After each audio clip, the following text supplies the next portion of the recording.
Welcome back to another Fishing Academy show. And today, because we're getting ready to get into the winter, the water temperature is starting to drop. Already dropped about 6 or 7 or 8 degrees. And in the very near future, we're going to be down in the 70s and the 60s. And guess what happens? White bait leaves, and actually shrimp becomes the #1 bait preferred by the fish. Now, yes, a lot of people still want to continue to use white bait all winter long, but it's kind of silly when you think that the fish know that it's time to eat something different. So there's 2 things that we're going to use a lot during the winter months. It's going to be live shrimp, and if you can get a hold of some small pinfish, that'll be great, and some cut bait. So let's talk about keeping the shrimp alive. Now we know, let's face it, redfish, snook, trout, whiting, black drum, flounder, just about pompano, sheephead, they're all going to love live shrimp. So why not go with live shrimp? But the biggest thing is how to keep them alive. And that's what we're going to talk about today. Now, whether you're a pier fisherman, you're in a boat, or you're from shore, you need a way to keep that bait as fresh as you can and transport it from one place to the other. And if you're really going to be a die-hard fisherman, you're probably going to buy 4, 5, or 6 dozen shrimp at least to make sure that you're covered, and if you got other people fishing with you. Now, you say, well, I've got a live well in my boat. Why do I want that? Well, think about it. Why do you want to run the pump on your live well, on a big live well, to put in 3 or 4 or 5 dozen shrimp? Then you got to go all over the place trying to get them. The best way is you keep them concentrated.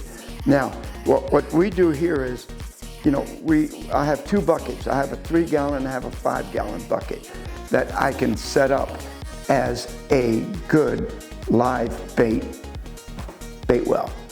So I'm going to start, my little 3-gallon is ideal for me. And it's simple. With modern technology now, in the old days, you had the live pump. You kept buying batteries for it. If you didn't buy the good alkaline, your batteries died pretty quick. Well, good news for everybody. We've got the rechargeables right now. And of course, this segment is presented to you by Lee Fisher Sports. They do have an 18-hour and a 36-hour pump. That means you charge it once, and it'll run for 18 hours on a full charge, 36 if you get the bigger pump on a full charge. And this, all it takes is right here. You can plug it into the wall the night before, get it all charged up, you're ready to go the next day. So there's no excuses anymore. Plus, it's a one-time buy. You just keep it recharged all the time. The other thing that you need is a good lid, and this is a perfect lid right here, also made by Lee Fisher, with a nice snap top that opens up real easy. You'll see it demonstrated. Put it on top of your bucket. That's it. And it comes off pretty easy. Right there. There's your air stone. Goes in the inside. Got it.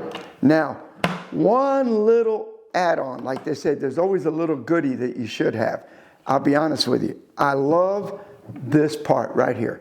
It's a base that they have available for buckets, whether you're carrying stuff in the back of your car, the back of your SUV, in the back of your truck. This base is rubber, is solid, and when you put your bucket on top, what it does, it keeps it from tilting. And let me tell you, it's a lifesaver. When you put it in the back of your SUV or the back of your truck and you come around a corner, it's not going to tilt on you. So I recommend that when you look at something like this, that you also consider the base for it. Now, all you need the lid, you need your live well, you need a bucket with those 3 or 5 gallons, and I also recommend and you don't have this problem in the winter because the water is going to be pretty cool, but if you do fish from shore in the summer or a pier, it doesn't hurt. Save you a couple of the empty water bottles or water bottle and freeze them and stick one in there when the water gets too hot. It drops the water temperature, and of course, the cooler the water, the longer the shrimp are going to last. That's all I can tell you. You know, put your shrimp in here, take it with you. If you're a shore fisherman, this is great. You pick it up, put it wherever you want. If you're fishing from a pier, same way, put it next to you wherever it is that you're fishing. You can keep all the shrimp you want. I can tell you for a fact that on a 3-gallon, I have no problem keeping 10 dozen shrimp alive all day with a good pump and a good air stone. If I'm going to do more than that during the winter months when I'm really heavy sheephead fishing in the middle of the bay, I'm taking 12, 14, 15, 16 dozen shrimp, maybe some pinfish in case there's a few little groupers around. I'll go to my 5-gallon bucket.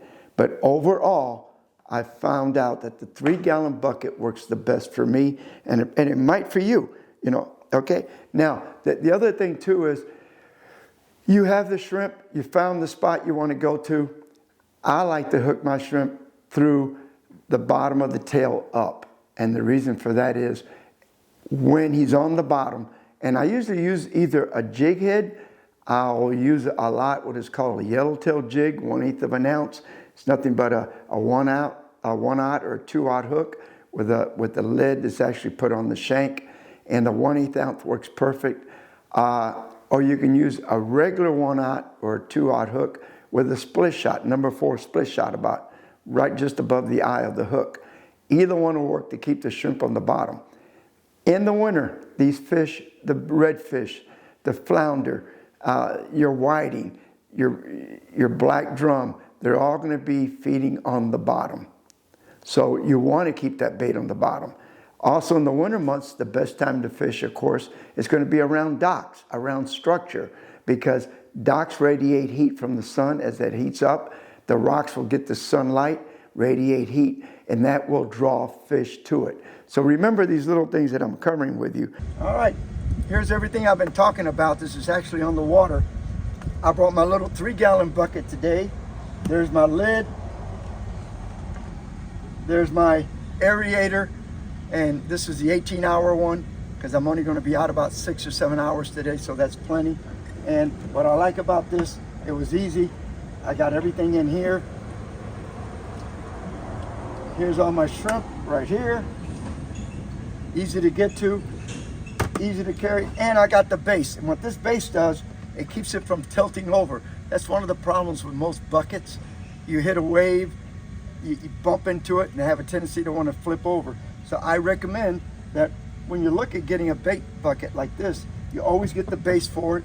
And I got a 3 and a 5-gallon. If I'm really going to have like 15, 20 dozen live shrimp, I want the 5-gallon. But in this case, I only got about 9 dozen. So 3-gallon works great. It's not that bulky. And I expect it to last all day. And it's easy. There's the lid. You just put it on any bucket you have, but preferably, you know, a nice little 3-gallon or a 5-gallon. And you can also get those. Lee Fisher also has them. This is the easiest way, and I highly recommend it. I've been doing it for years. Come winter, that's all I'm doing now. I'm using live shrimp, and I make sure I got my aerated bucket with me everywhere I go. Good luck and tight line, guys.